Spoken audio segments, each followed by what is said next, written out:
Bienvenidas y bienvenidos al Museo de Arte Colonial de San Francisco. Hoy haremos un breve recorrido por una de las salas de nuestro museo, donde se resguarda una de las series pictóricas más importantes y mejor conservadas del arte virreinal, la serie de la vida de San Francisco de Asís. Acompáñenme.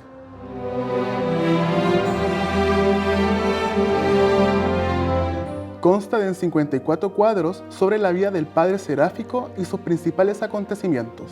Fue encargada por la iglesia de San Francisco al taller del famoso pintor cusqueño Basilio de Santa Cruz y Pumacayao, con la colaboración de sus discípulos y pintores Juan Zapacainga y Pedro Nolasco. Las telas se realizaron entre los años 1664 hasta 1684.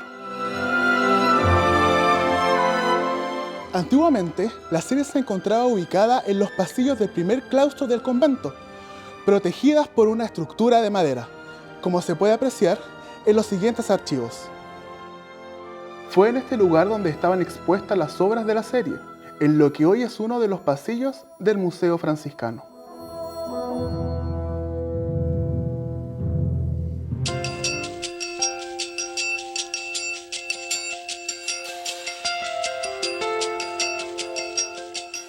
Con la apertura del museo en el año 1969 y ante la gran cantidad de obras de arte dentro de los muros del convento, hubo la necesidad de contar con un espacio exclusivo para la serie que permitiera un mayor resguardo y asimismo un contacto permanente con los visitantes.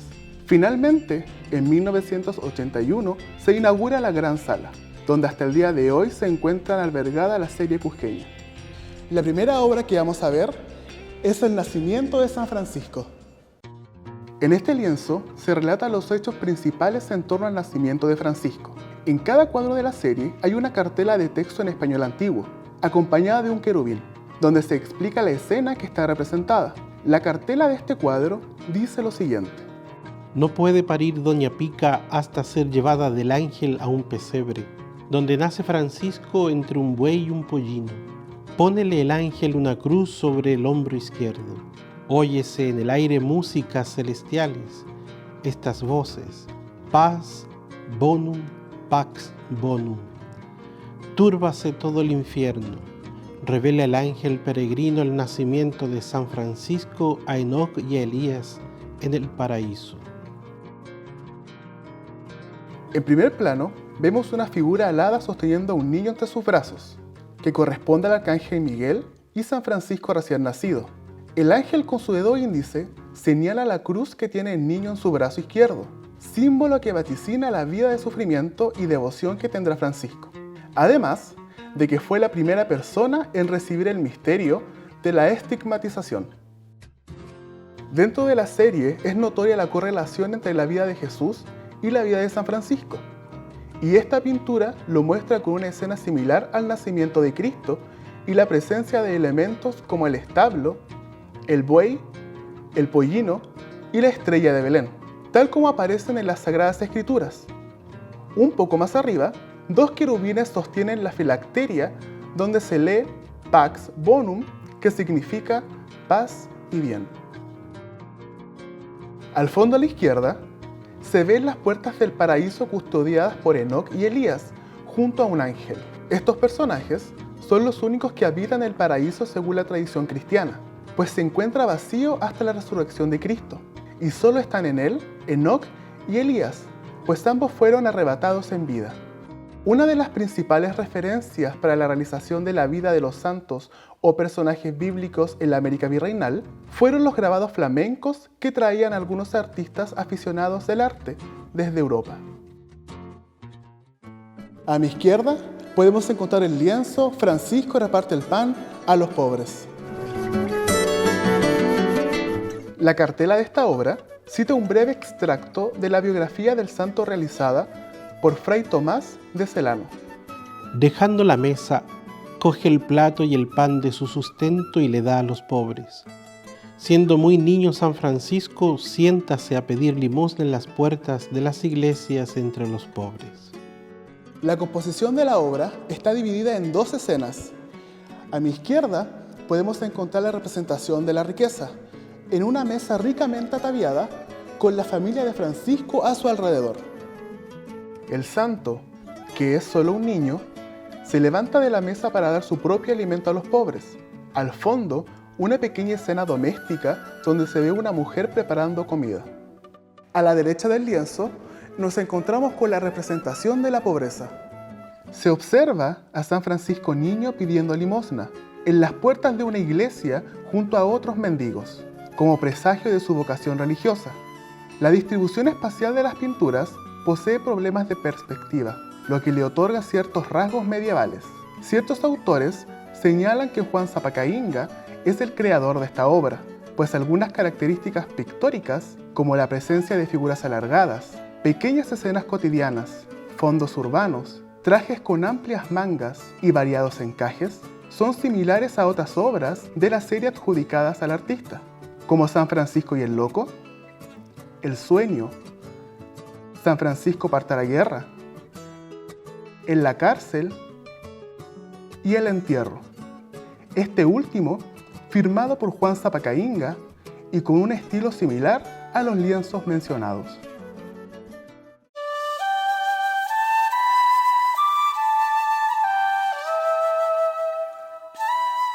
Avanzando a la segunda sección de Gran Sala, nos seguiremos encontrando con pasajes de la vida del santo y nos adentraremos al milagro de las golondrinas. Este lienzo sigue muy de cerca las fuentes literarias que existen de la vida del santo y evidencia el fuerte dominio que tiene San Francisco sobre los animales, que concuerda con la idea de restauración del paraíso que logra el Padre Seráfico, pues todos los animales le obedecen, tal como sucedía en el Edén. Al centro de la obra está el santo sobre un púlpito evangelizando a los árabes, que se identifican por el típico tocado oriental, pues este milagro ocurrió en Alejandría. Sobre su cabeza hay algunas golondrinas revoloteando y le dan sombra a San Francisco mientras realiza su sermón. En la parte inferior se ve a un hombre con un pez en la mano, que corresponde a la persona que ofende al santo durante su prédica, y en castigo divino se le convierte el pollo que traía consigo en un pez.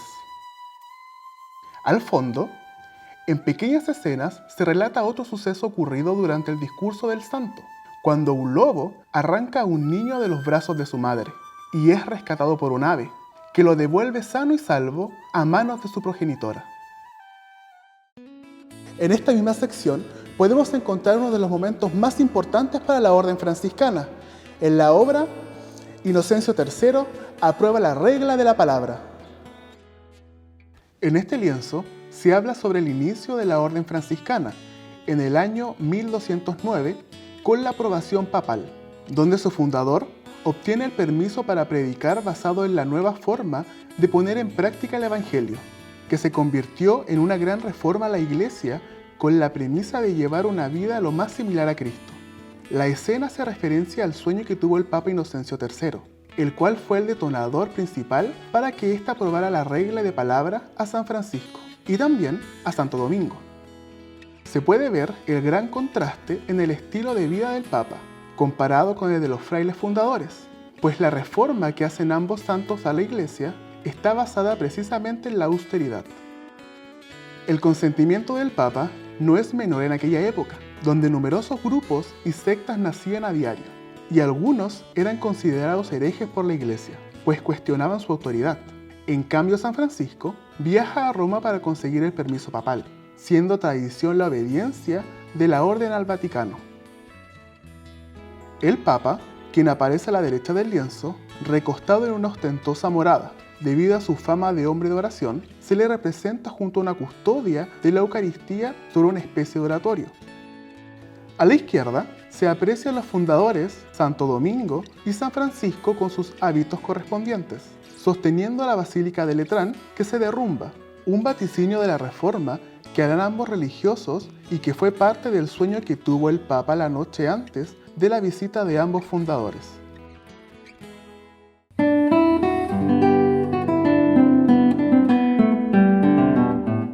En la tercera y última parte de Gran Sala, nos encontraremos con el tránsito de San Francisco, su paso de la muerte a la vida eterna, en la obra titulada Entierro de San Francisco. Llevan a la ciudad de Asís a enterrar el cuerpo de nuestro Padre San Francisco para que lo conmovió Dios toda la comarca, que asistió en compañía de la ciudad con cirios, ramos y palmas. Pasa el cuerpo por el convento de Santa Clara y salen las religiosas con su Santísima Madre a adorar las llagas de nuestro Padre San Francisco. El cuadro contiene numerosas figuras humanas que componen el cortejo fúnebre presidido por un personaje relevante en el Cusco del siglo XVII. El obispo Manuel de Mollinedo y Angulo, mecenas de muchos de los pintores de la escuela cusqueña, entre ellos Basilio Santa Cruz y Juan Zapacainga.